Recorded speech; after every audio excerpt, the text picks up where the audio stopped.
Do you have, I don't know that I've ever read an answer to this question or not from you, gambling. Are you for it or against it? Do you have a personal feeling? Yeah, I'm not. I've never been a big fan. I'm not one of those absolute no on anything. Years ago, when the Potawatomi first talked about coming to Milwaukee, I, at the time, was asked about it. Was not a fan. Was surprised that actually I was a little more concerned about what the ramifications might be. It's actually been surprising that it was better than I thought in terms of jobs and stability and that. But I'm not a big fan. It's why I had no problem, like I said, invoking the provisions from that referendum question. But I'm also not one of those folks who says no way, no how, under no circumstances.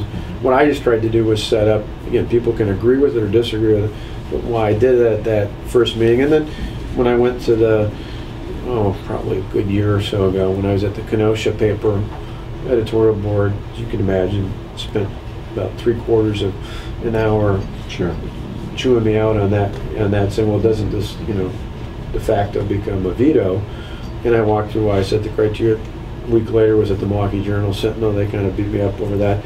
But I said, this is the criteria. I said it so that no matter where it was at, for more than 2 years, all 11 tribes, no matter who, whether it was Menominee, Ho-Chunk, Lac du Flambeau, anybody else out there, knew what the criteria was. I didn't want something to happen just at that time, because then it gets very subjective.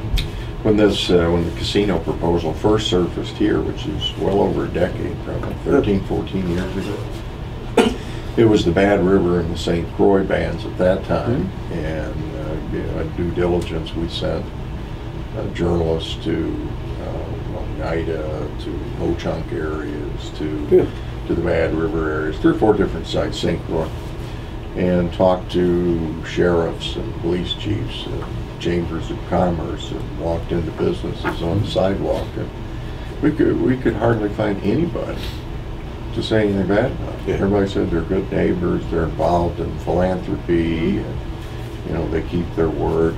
Yeah, that was, like I said, my sense was I wasn't a big fan, mainly because, and my bigger concern wasn't problems in the way that you might otherwise think about. Having grown up in Delavan, I just remember what happened with the dog track. My bigger concern was about... Still an eyesore. What is, and was one of those where, it's a little bit of what's happened in Kenosha with Dairyland, was are there, I don't want to say false promises, but are there false expectations, or do people read too much into things? And then my concern just in general had always been gambling is that the most stable economic investment, or does, and maybe it was with the dog track, dog track gave way to riverboat gambling, and bingo halls gave way to casinos. At what point is something bigger and better going to distract from that? Which is true, I suppose, to a certain degree in business, but so it's more of a concern. It wasn't an absolute. It's not like, I have some moral opposition. I don't gamble, but that's not because of that. It's just because I was good at math, and I realized my chance of getting hit by lightning or higher. Money's too hard to make. Now, on the other hand, my wife occasionally likes to at places like that, and she views it as a recreation. So I don't fault people if they. I like going to a ball game. Somebody else likes to go. As long as they're not spending beyond their means, we're power to. You don't spend more than you pay for dinner. But you're right about the. But I just wanted to think about the other sites, which I think is accurate. The places you mentioned, is because again, it's unlike any other free enterprise. It's not just any old business. These are highly regulated monopolies, and so there are conditions that come. Not just to the state, but typically in most of these cases there are conditions with the local governments, not only in terms of financial commitments, but what they have to do, what they're obligated to do, what they have to show in return. And so it is different than just, putting a new manufacturing plant in, or a retail outlet or something like that. I want to make sure I get a couple more questions in. Redistricting reform, it's proposed, it's bottled up in the legislature. And as I mentioned earlier, here in Illinois, on the Illinois line, we've watched gerrymandering for years by the other party. And a lot of people think the Republicans did it this time. The 3-judge panel was pretty clear on what they thought about the partisanship. Beloit has been carved up like a Christmas turkey. Right. First time in decades that Beloit hasn't had at least one often more, resident legislators. We don't have any. Senator Kedzie, who now represents part of Beloit, we asked him. He couldn't even remember when the last time was he was in Beloit. We and other newspapers around the state, along with a lot of other people, have called for at least to hold hearings on redistricting reform. Where do you stand?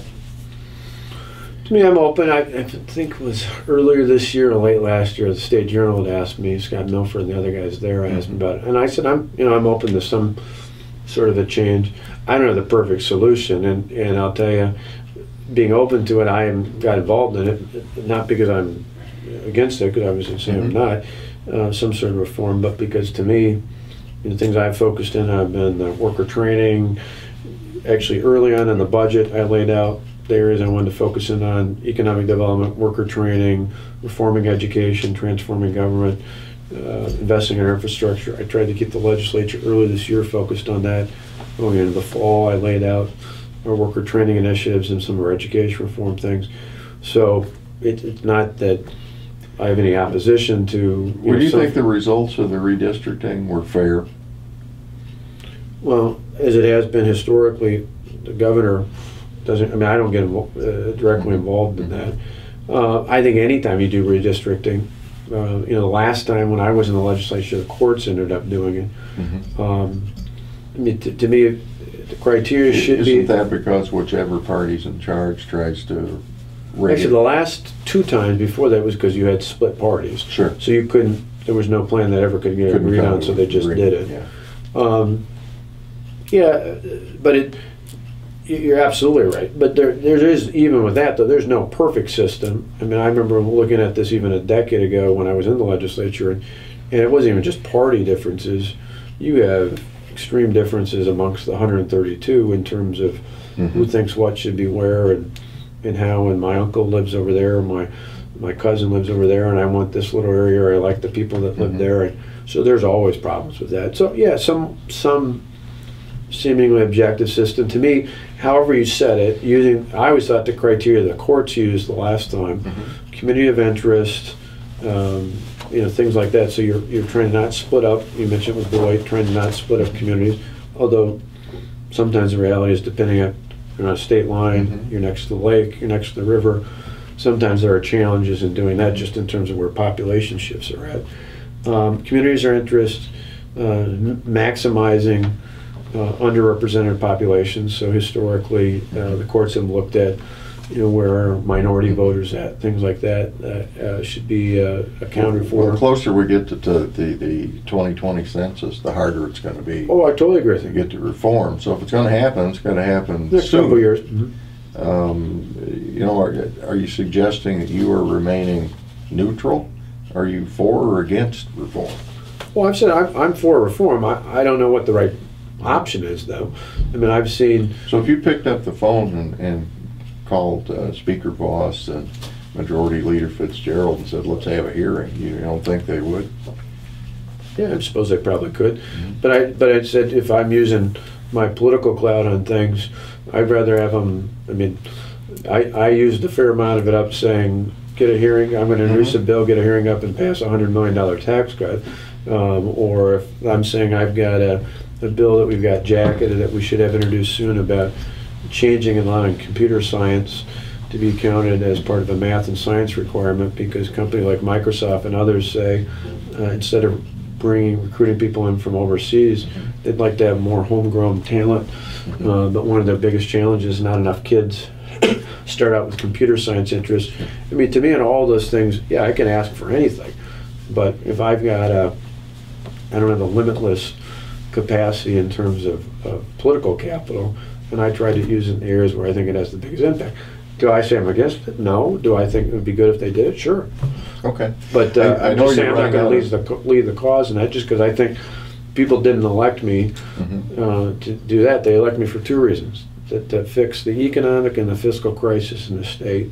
And so, whether it's in things people like or dislike, that's why I try to spend my time. And when I get it, even today, someone asked me at Beloit, I think it was actually the TV station from Rockford probably, about the 70-mile-per-hour speed limit. I said, no pun intended, I said, it's not really on my radar. If you're driving 70, you're still going to get that. Well, I said, I'm certainly, I said, I'm not necessarily, doesn't mean I'm against it, it's just, I don't, things like that, if it's not in that one of those two criteria, if somebody can't make the case, it fits into those two things. I know you're running out of time, so I want to get one more quick one in, if I may. And that's, you're traveling the country a lot. You have a new book coming out. You've got quite a national fundraising base. Do you want to be president? Love to be president of Harley Davidson Motor Company. But, my wife would prefer two fellow Harley riders. See, I got a Road King, 20,000 miles on it, 100th anniversary edition. No, I mean, I'm 45. I love being governor. I could very well announce next year I'm running for governor and serve another term, and that could be the end. I don't have any predestined plan out there. I appreciate the fact there are people talking about that. I guess that as long as I continue to push big, bold ideas, people will talk about it. It's flattering, but I'm going to lay out, once I officially announce next year, a bold agenda for the next term. And, even travel-wise, I'm just thinking, I'm trying to think when the last time I've been anywhere outside the state's been a while. I'll do a little bit of travel next month for the book. The book is really not about national issues as much as it's about the last 2.5 years, specifically what happened with Act 10 and what happened with the recall and kind of what was learned from that. And I said, media-wise, I don't need to talk much about anything else because the media does most of that talking for me. But I love being the governor. Do you? Most of that, by the way, the other thing I was thinking about, most of those requests for spots are people want to hear, because it's what we did, not what I aspired to, but what we did, it's never been done before. No governor in American history ever successfully survived a recall election, in our case by a bigger margin, and so a lot of people were interested, not just Republicans, but people in general, nonpartisan groups, others out there wanted to know about what we did and why we did it. And I'd love to have another hour to talk with you about politics, but assuming you run next year for re-election, and you could make the announcement right now if you'd like. Assuming too you busy run, being governor, I'll do it next spring. Do you plan, or do you think you need to talk to the people of Wisconsin at that time about whether you would or would not pledge to serve out a full second term? No, I've said this before. When I ran for state assembly, I didn't make a pledge, and eventually ran for county executive because there was a real problem in Milwaukee County. When I ran for county executive, I talked about what I was going to do as county executive, not how long I'd serve. So I've never made my focus on the length of time in office. My focus has always been on what I plan to accomplish. Okay. So to me, it's one of those where, and like I said, the call, unlike those other two examples, I could very well say, after a second term, my wife would not entirely be upset with that. I'm going back to the private sector, and that's fine too. But like I said, from my standpoint, unlike being a member of Congress or that, I mean, the beautiful thing about being governor is both, it's a negative or a positive and a negative, and that is you get judged by what you do, not by what you say or how you vote, on what you do. And so what we're going to do is lay out a big, bold agenda for our next term as governor. They'll talk about tax reform, education reform, continued efforts in worker training, other things we'd like to do. And along the way, if things haven't happened on even things like redistricting reform, you'll be, have your right to press me on things like that as well. We'll lay those out for what we plan on doing in the future. Very good. Governor, thank you very much. Yeah, good to be with you. Thanks. Good to see you.